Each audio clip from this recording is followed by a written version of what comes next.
সম্মানিত দর্শক এবং শ্রোতাবৃন্দ, আমি ডক্টর আবুল কাশেম মোহাম্মদ মাহবুবুল্লাহ যশোরী বাংলাদেশি সেবা পার্টির পক্ষ থেকে আপনাদের সকলকে জানাই আসসালামু আলাইকুম ওয়া রাহমাতুল্লাহ। আমাদের বুড়িহাটিতে আপনারা সবাই জানেন, দুইজন এমন মস্তান এসেছে, দুইজন এমন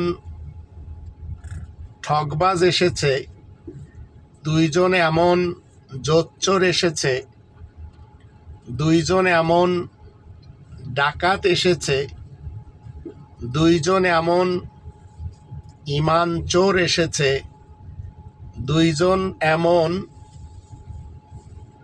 ধর্মের ব্যাপারী এসেছে, দুইজন এমন যারা কোরআনকে অবিশ্বাস করে, যারা কোরআনের ইসলামকে অমান্য করে চলেছে, যারা কোরআনের বিধানের সাথে নিজেদেরকে জুড়ে নিতে পারেনি,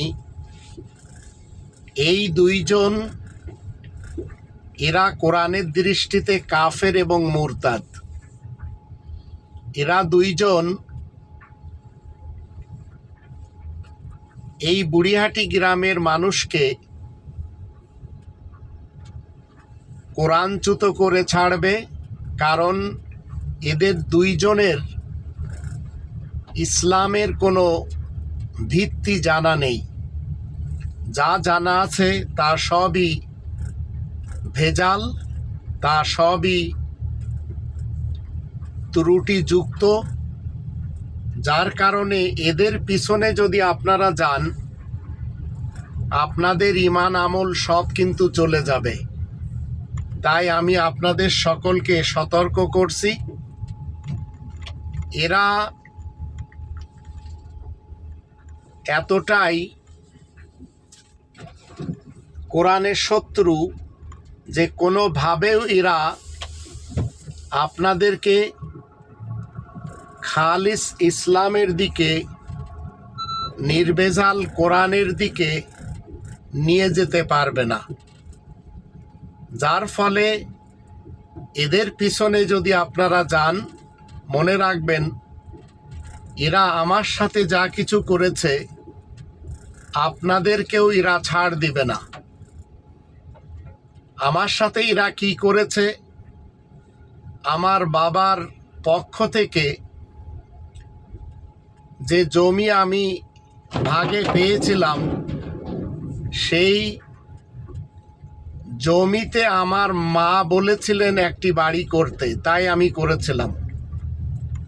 সেই বাড়িটা এরা ধোঁকা দিয়ে, সেই বাড়িটা এরা বিভিন্নভাবে কলা কৌশল করে আমার শ্বশুরকে হাত করে নিয়ে, আমার শ্বশুরের দুটি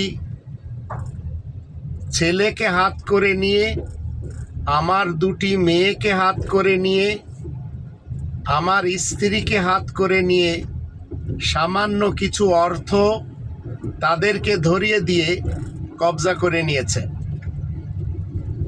আপনারা বুড়িহাটিবাসীরা জানেন, আমি ছোটবেলা থেকেই বিদেশে লেখাপড়া করেছি।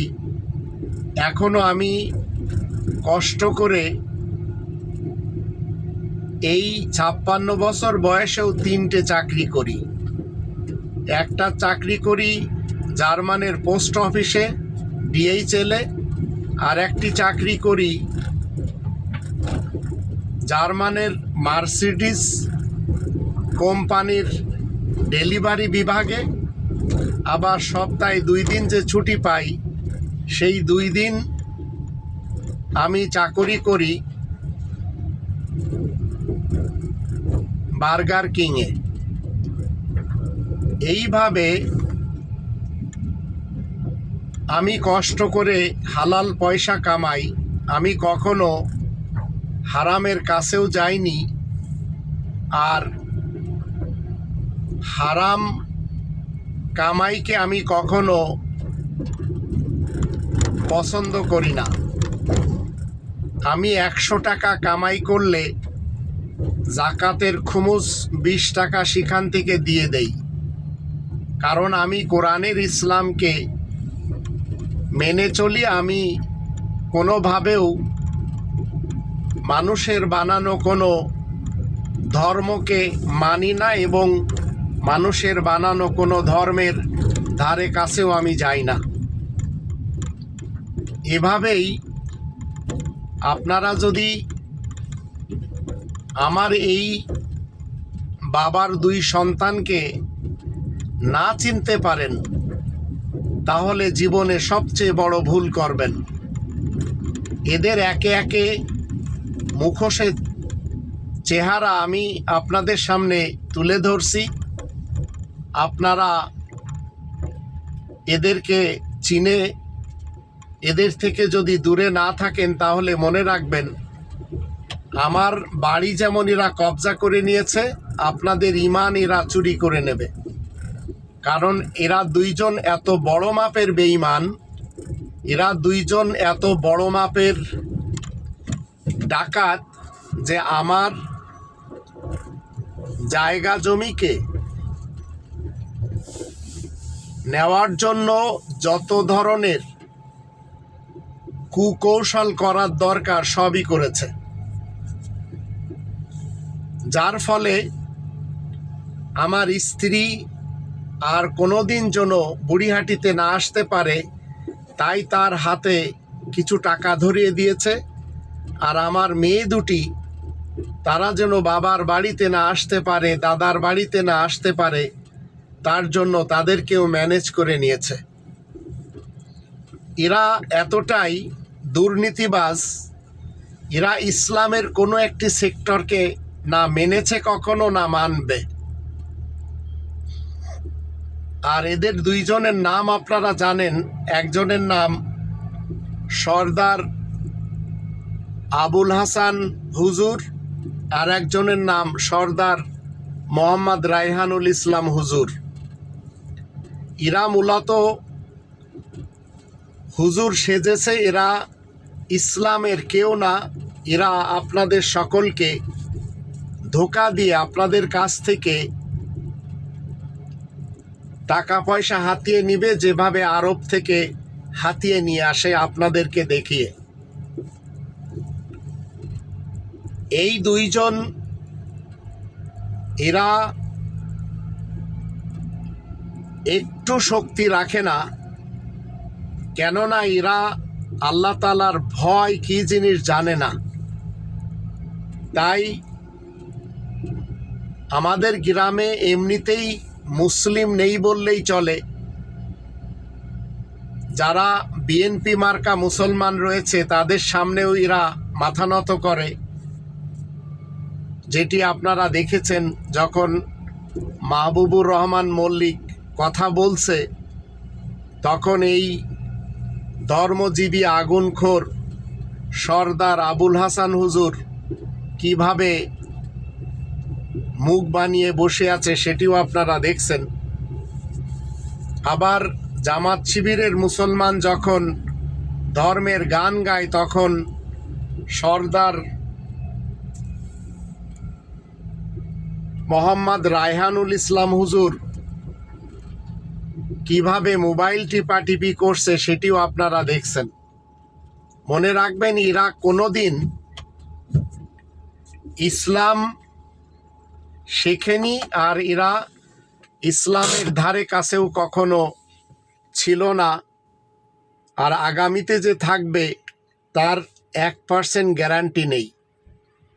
আর এই সর্দার আবুল হাসান হুজুর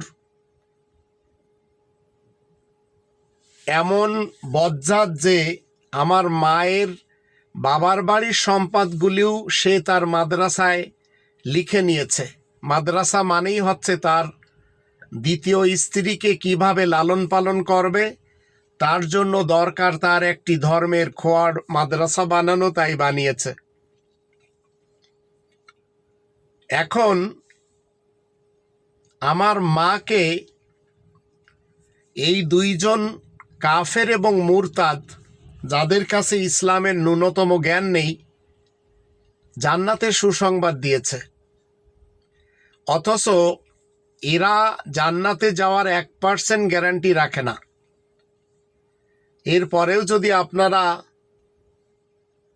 এই দুইজনের পিছনে যে জি জাপানা করেন, যেমন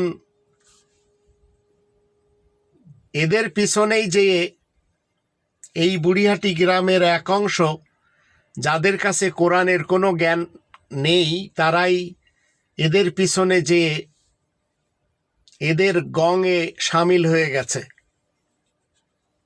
আমি ধিক্কার জানাই তাদেরকে, যারা কোরআন পড়তে জানে না, কোরআন মতে জীবন কাটাতে জানে না, কোরআনের যে 5টি দাবি, সেই দাবি না জেনে এদের পিছনে যে সময় নষ্ট করছে। বুড়িয়াটিবাসীদেরকে আমি বলতে চাই, আপনারা কোরআনের 5টি দাবি মতে জীবন কাটান, নইলে জান্নাতে যাওয়ার 1% গ্যারান্টি থাকবে না।